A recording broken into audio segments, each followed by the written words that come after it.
नमस्ते दोस्तों, मैं सुमन बिहारी आपका अपने चैनल में स्वागत करती हूँ। हमारा अचानक से ही प्रोग्राम बन गया दोस्तों पतंजलि योगपीठ जाने का। तो मैंने सोचा कि क्यों ना यहाँ की जो भी जानकारियाँ हैं आप लोग के साथ शेयर की जाए। तो मैंने एक वीडियो बनाया। पतंजलि योगपीठ की कुछ रहस्यमयी बातें हैं जो आप कभी आपने सुना नहीं होगा, कभी आप जानते नहीं होंगे। वो बातें मैं आज से आपके साथ आज शेयर करूँगी। आप जैसे ही गेट पे इंटर करेंगे आपको ये पतंजलि वेलनेस सेंटर दिख जाएगा। ये यहाँ का ऑफिस है।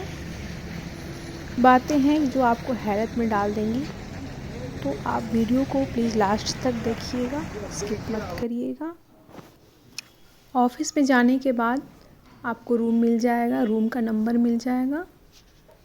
ऐसे तो मैंने घर से ही रजिस्ट्रेशन करा के आया था, बहुत लोग आके भी रजिस्ट्रेशन करा लेते हैं। तो ये रूम पड़ा है पर पर्सन 3000 का। वैसे एक रूम में 2 लोग रह सकते हैं। 6000 पर डे पड़ता है। यहाँ इस तरह से बालकनी दिया हुआ है, कपड़े डालने का रेक दिया हुआ है। उसके बाद हम जाएंगे नाश्ता के लिए। ये आम लोगों का नाश्ता का है काउंटर। ये प्रसादम इसको बोला जाता है। फर्स्ट दिन आपको यही नाश्ता मिलता है। आप देख सकते हैं चारों तरफ बिल्डिंगें बनी हुई हैं। तो ये सारी बिल्डिंगें रहने के लिए बनी हुई हैं, रेजिडेंशियल हैं। जो भी ट्रीटमेंट लेने आते हैं लोग, सभी को इसमें रहने का मिल जाता है, रूम मिल जाता है। ये पर पर्सन 3000 वाला है ये रूम, जो भी सारे भी दिख रहे हैं आसपास में। इसके बाद दोपहर के खाने में फर्स्ट दिन दोपहर के खाने में दलिया या खिचड़ी मिलती है और सूप मिलता है साथ में।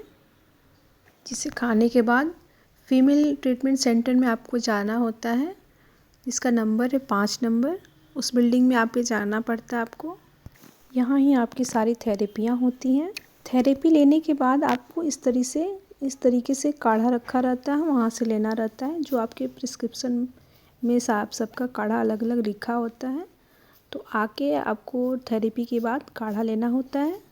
दोपहर के खाने के बाद फिर से हमें फीमेल 5 नंबर बिल्डिंग में जाना होता है, जहाँ फिर से हमारी ट्रीटमेंट होती है। ट्रीटमेंट लेने के बाद फिर से हमें योग भवन जाना होता है। ये योग भवन का रास्ता है दोस्तों, आप देख सकते हैं। शाम हो गई है तो इस तरीके से योग भवन है ये। 7:30 बजे तक योगा होता है यहाँ। 7:30 बजे अंधेरा हो जाता है, लेकिन यहाँ रात में भी बहुत रोशनी रहती है चारों तरफ। बहुत सुंदर लगता है दोस्तों देखने में दृश्य यहाँ का। चारों तरफ फूल पत्ती अच्छे से बना हुआ रहता है। इस तरीके से ऑटो यहाँ चलते रहते हैं, सारे बैटरी वाले ऑटो हैं। ये ऑटो अंदर ही कैंपस के अंदर ही चलते हैं। आपको योग भवन से आपके रूम तक ये छोड़ देते हैं, या कैंटीन में जाना होता है। जहाँ आप बोलेंगे वहाँ ईज़िली आपको छोड़ देंगे। ये कैंटीन का रास्ता है। तो ऑटो वाला कभी भी आप फ़ोन करके उसको बुला सकते हैं। काउंटर को बोल देंगे, काउंटर से ही आपको फ़ोन करके बुला देगा ऑटो। ये रात का खाना मिल चुका है दोस्तों, आप देख सकते हैं। सूप है, चटनी है इसमें,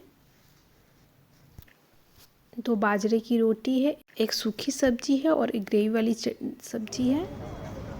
रात हो गई है दोस्तों, तो हम सभी अपने अपने कमरों में चले जाएंगे सोने। और फिर सुबह हमें 3 बजे उठना होता है। 3:40 में हम उठ जाना होता है, नहीं तो। और फिर फीमेल जो ट्रीटमेंट सेंटर है वहाँ जाके जल नीति सूत्र नीति आपका होगा। और फ्रेश होकर हम फिर से योगा करने के लिए योग भवन चले जाते हैं। 5 बजते हमें योग भवन पहुँच जाना होता है। यहाँ परम पूज्य योग ऋषि रामदेव महाराज पहले से उपस्थित होते हैं। हमें इनके साथ योगा करना होता है। 7:30 तक योगा चलता है यहाँ। योगा के बाद हमें फिर से काढ़ा मिलता है नाश्ता से पहले। आप देख सकते हैं दोस्तों, ये कैंटीन है। इसके बाहर ही काढ़े एक लाइन से काढ़े डब्बे लगे रहते हैं काढ़े वाले। उसमें आपको जो भी प्रिस्क्रिप्शन में लिखा हुआ उसी अनुसार काढ़ा लेना होता है। और काढ़ा पीकर हमें कैंटीन में जाना होता है ब्रेकफास्ट के लिए। काढ़े पीने के बाद आपको इस तरीके का नाश्ता मिलता है, एक एप्पल और कुछ ड्राई फ्रूट्स मिलते हैं। किसी किसी को एप्पल के जगह नाशपाती भी मिलता है, किसी को पपीता मिलता है, किसी को बॉयल टमाटर मिलता है। सबको अलग अलग ब्रेकफास्ट मिलता है यहाँ। अगर आप लोग भी पतंजलि योगपीठ जाकर आ गए हैं घर अपने, तो अपने अनुभव कमेंट कर ज़रूर हमें बताएं। और भी कुछ जानना चाहते हैं तो कमेंट करके हमसे कुछ पूछ सकते हैं। मेरी बताई हुई जानकारी आपको कैसी लगी? अच्छी लगी हो तो ज़रूर लाइक करें, शेयर करें और सब्सक्राइब करें। और वहाँ के खान पान की रेसिपी भी चाहिए तो आप हमें बताइएगा। मैं आपको सारी रेसिपी आपको बताऊंगी, जिससे कि आप घर बैठे घर में भी रह के वहाँ बिना गए हुए भी स्वस्थ रह सकते हैं। अगले दिन जब हम रामदेव बाबा के साथ योगा हमने किया, फिर उनसे दोपहर में आशीर्वाद भी मिला हमें। उनका आशीर्वाद पाकर जीवन धन्य हो गया। थेरेपी तो होती ही रहती है, लेकिन जब हम अपने गुरु का हाथ अपने सिर पर पड़ता है तो जीवन सफल हो जाता है। वह एक अलग अनुभव होता है। उसी एक क्षण से ही कितनी बीमारियां दूर हो जाती हैं। जितनी भी नेगेटिविटी होती है हमसे दूर हो जाती है और पॉजिटिविटी से हम भर जाते हैं।